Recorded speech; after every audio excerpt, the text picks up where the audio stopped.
അമ്മൂമ്മടെ കൂടെ കേട്ടാ. അമ്മൂമ്മ പോരും ഒരു മിനിറ്റ്. പാപ്പ ഇവിടെ കൂട്ടാൻ ഉണ്ടാക്കണ്ടേ? മാമൂണ്ടോ നമുക്ക് കറി വേണ്ടേ? അത് എന്താ ഇമ്പം വീണ്ടോ ഒക്കെ പോയിട്ട് പോരും.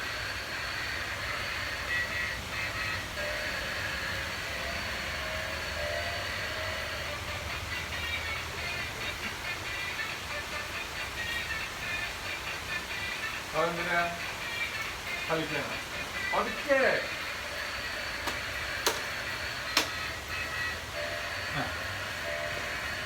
കേട്ടാ. നോക്കിക്കോളൂട്ടാ. ഞാൻ ഒരു വായു ഗുളികയുണ്ട്, വരണം അത് കഴിച്ചിട്ട് പോരാ. ഓക്കെ, നോക്കിക്കോളൂട്ടാ. സിനിമ